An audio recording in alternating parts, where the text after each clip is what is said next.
Good morning, everyone. I'm Vicki Christensen O'Shields for She's Gone Country with the CB Cowgirls, and this morning we're here in beautiful Crockett, Texas, and I am so honored to be standing next to the legendary Myrtis Dightman. Good morning, Myrtis. Good morning. I'm just glad you came. I'm just so glad that I don't know what to do. I'm just happy that y'all came to do this. Well, Myrtis, we're just so honored to be here with you this morning. You know, She's Gone Country with the CB Cowgirls is about our roots. We're about the stories behind the stories, and you know, you have made such a name for yourself in the world of rodeo. You have contributed so much to your community. Tell us a little bit, Myrtis, about everything that you bring to the table with rodeo. Well, I just try to bring that, let people, a lot of people figure that when I first started trying to ride bulls, a lot of people said, man, you can't ride them bulls. So the whole deal, I mean, hey, those guys, why can't ride them bulls? They're no different. They don't know different in the color, you know. So I said, well, I'm just gonna prove to them that they're wrong.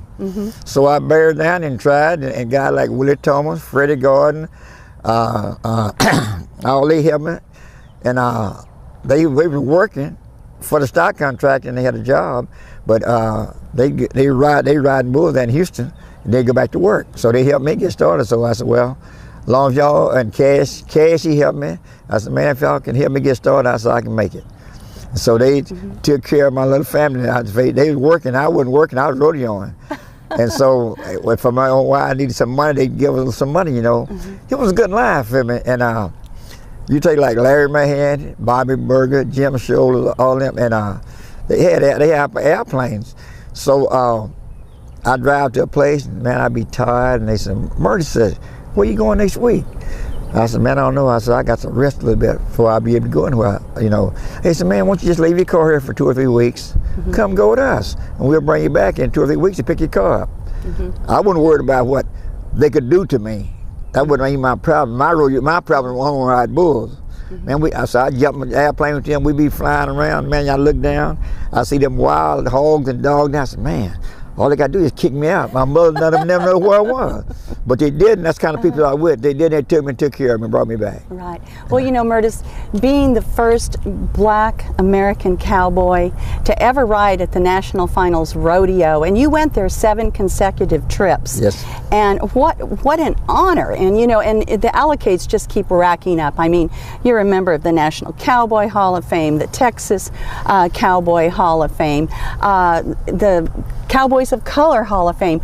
You know, you really set the standard, Myrtis, for the Fred Whitfields and Charlie Sampson. I know you and Charlie are dear friends, but you paved the way for the professional black cowboy today, Myrtis. Okay, I sure appreciate that. Yeah, I met Charlie. What happened to me on that deal, when I was rodeoing, I used to go to California all the time, and Charlie he's working in the stables, horse stables, and he told me, some Myrtis, Mr. Dightman, I said, man, Charlie sure want to learn how to ride bulls. So I said, okay, Charlie, well, I'll tell you what you do. You go finish school, bring your card and show me that you finished school, and I'll help you. So that's what he done. And then I took him away, you know, show him how to ride bulls and things. So then I put him with Bobby Berger, Larry Mahan, and him, they could fly, because he could fly, you know. And that's how he started. That's how he got started. And so when the year he won the world, he asked me, well, Myrtis, you gonna come pull my rope? I said, yo, I'll run right there and pull the rope, because it was a good deal. Oh, wow. What a great honor, and for you to mentor Charles Sampson. Charlie is he's a great friend. Yes, ma'am. And everyone just loves Charlie, and I'm sure there was no one that was more prouder when you were standing behind that chute pulling his rope there when he won the world. I believe it was in 1982 yes, when Charlie won the world championship. Well, you know, this past summer has been really busy for you, Myrtis. Yes, ma'am. Again, all of your talent and efforts continue to be recognized. Yes, and I know you made a trip to Fort Worth several months ago. Can you tell us a little bit about that induction? Yeah, well, I went up there. They asked me to come to Fort Worth, and I really didn't know what the induction was, because I'm already on the Cowboy Hall of Fame now. But this is the deal, they got the bull rider only. So I went there, and they told me this, and I said, what? And so they put me down, they give me a plaque and everything. You know, it was real nice. Same way in Colorado Springs, it was real nice. You couldn't get nothing no better. It was nice. Colorado Springs, and that is, you know, congratulations again. I mean, the Pro Rodeo Hall of Fame, and your induction took place just this past August. Yes, ma'am. 3 weeks ago. And what an honor to finally be recognized there, to really just cap off a stellar career, and, you know, all the great things you've done to contribute to our great sport. You know, one thing too, let me see your hand here. I want to show our listeners here, Myrtis was recognized by the PBR, and this is a ring of honor. Yes, ma'am. And tell us a little bit about that, Myrtis. Well, when he said it, when he got me to come up and said I didn't know they surprised to me. So they had 3 white guys up there, so and so I just still sitting there waiting. Myrtis, come here. So I went up there and he said, "Give me." And we was at the rodeo. And we called me out in the arena, and I'm trying to think. I was at Mahan. Yeah, I was sitting in Mahan's seat, you know, by him, and I was still sitting down. So, but they knowed it, but I didn't know it. You didn't have any idea. No, ma'am, I didn't know it. Period. Wow. I didn't know it. Period. So man said, "Man, you said it right there." So I said, "Okay." So I sat a while because I wondered what he's doing. And man, when they called me to come down to the arena, I said, "Man, what I'm going to the arena for?" And I went down there, and they had a standing just like me and you standing. And man, when they called my name, it's Mr. Ray, I wanted to cry. Yeah, it was on the tip. Yes, I bet there were a lot of tears in the audience that night. Absolutely. Yes, ma'am. I appreciate everything the rodeo that you come that did to me. Yeah, it's been a good ride. Well, Myrtis, again, you just continue in the community and the sport of rodeo, because coming up this weekend, we're standing here in front of this beautiful bronze statue that was placed here by the city of Crockett, yes, in honor of you. And I know that our viewers can see this. It's beautiful. It's absolutely gorgeous. When did they erect this bronze? About 6 years ago. Another one is some guys here, the what's called it brothers. They got a club downtown, and this statue is I thought it's supposed to been up.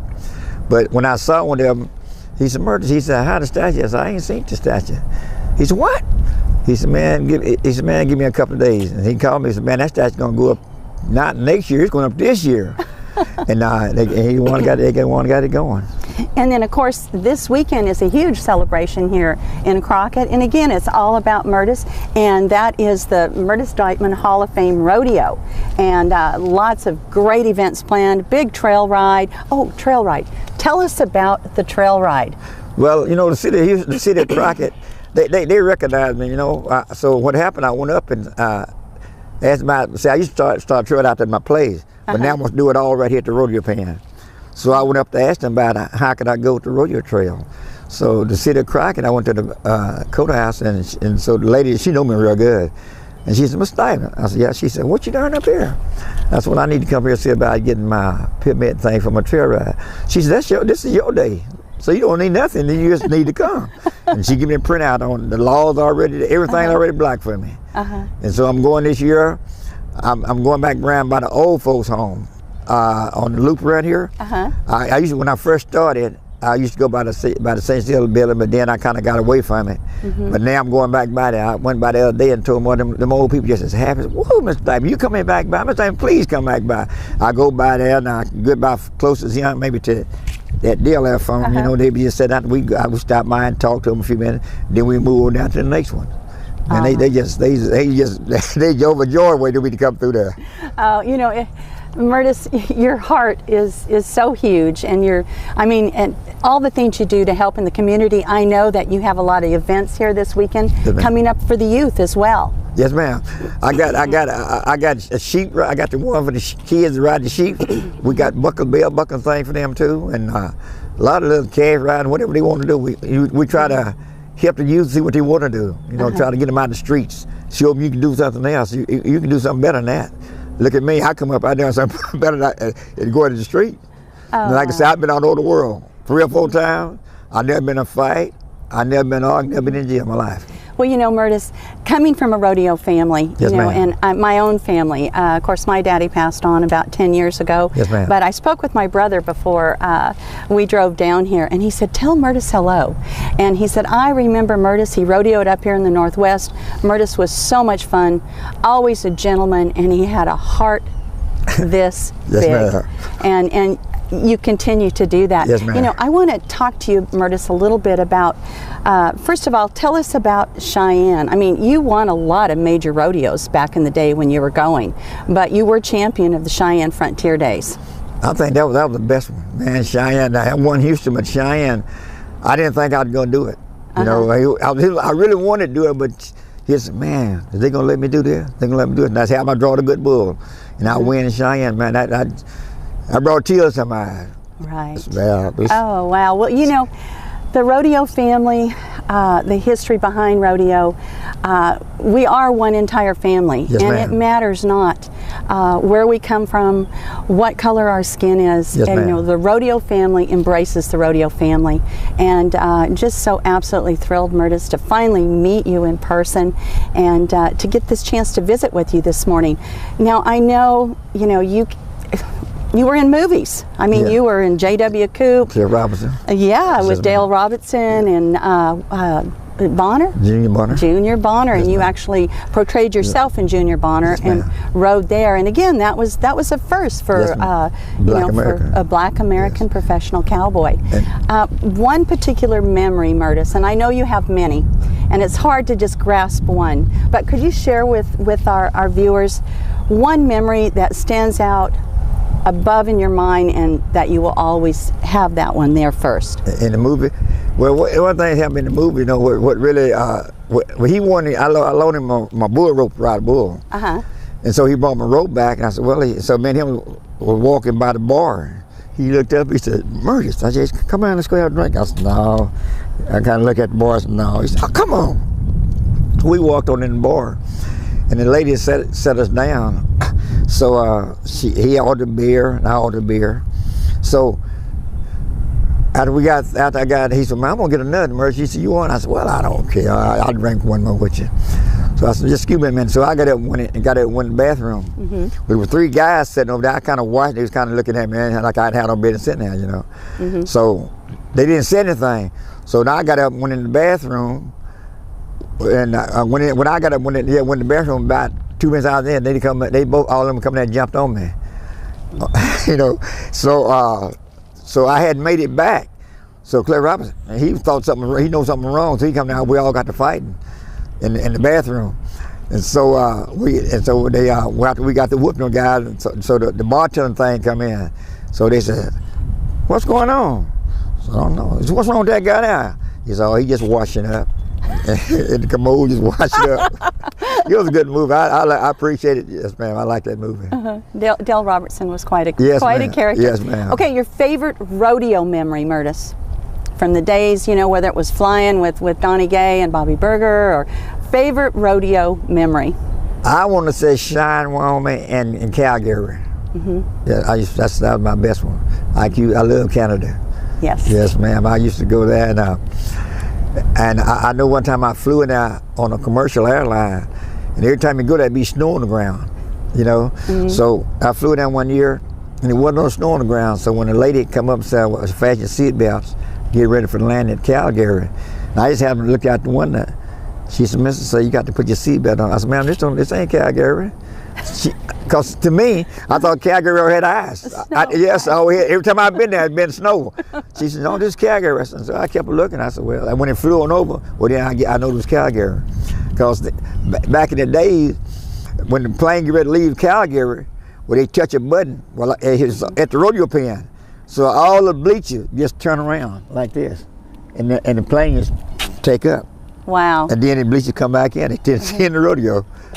Wow. That was real. That was something. That was an experience to me too. Oh, that had to be something Yes, to ma'am. see. Yes, ma'am. Well, rodeo has grown and changed so much, Myrtis. And of course, what is the biggest change that you see? I mean, when you were going down the road, I think there was more camaraderie because you weren't trying to just get in, ride, get off, take off, go again. You spent a little bit of time with your traveling partners. Yes, talk to the partner. But now, see, there's so much money out there. See, today, the bulls is not like the one we was riding. See, they train these bulls now. See, the bulls today are just like you. You get up, you exercise. They exercise the bulls every day. They swim in the water. They feed them different, give them all kind of shots and things. And that would make the bulls so much better. Because when I was riding, all the bulls had was bull feed, hay, and water, and go to another rodeo. But this they don't do it. That's why the bulls thing is so much better. Yeah, it's amazing when you sit back and you look at professional rodeo today or the PBR. Yes, ma'am. And the quality of the bulls they have. I mean, they're just huge. Yeah, yes, ma'am, it is huge. Absolutely yes, huge. But that's kind of they get so much exercise. They just don't stand in there. They run them around. They swim in that water and stuff. Build their muscles up, and that's what makes them so much better. Wow. Well, Myrtis, I would put my money on you whether you were riding in the 1960s or if you were riding today in 2016, because I know what a wonderful, great hand you are and the talent that you had on the back of a bull. Now, one more question before we close out this interview. Okay, so I did hear from a couple other people, and they said, ask Myrtis about the time he fought bulls at Angels Camp, California. Yes, ma'am. Yeah, I went out there. And I wanted to be, when I first started, I wanted to be a bullfighter. I had another guy like Cagey Kid and Junior Mix, they were fighting bulls. So I wanted to be a bullfighter. So I went out there, what you talking about, and they didn't have no bullfighter. So they asked me, so I said, man, I can fight bulls. You can fight bulls? I said, yeah. So they go ahead, they let me ride first, then let me clown and fight, keep the bull off the rest of the cowboys. That was. You were pulling double duty there, Myrtis. Double duty. I enjoyed it. I mean, I enjoy rodeo life. I mean, the people were real nice to me all over the world. They was human beings. You can't beat them. Well, Myrtis, thank you for all that you are and for all you brought to the rodeo world and the history. And we all love you. We're honored to know you. And we just wish you the best of luck always. And viewers, if you find yourself in Fort Worth, Texas, Colorado Springs, Colorado, anywhere that you walk into a Hall of Fame, this gentleman right here will be right there smiling back at you. We love you, Myrtis. Thank you so much. Thank you. This is Vicki Christensen O'Shields for She's Gone Country with the CB Cowgirls.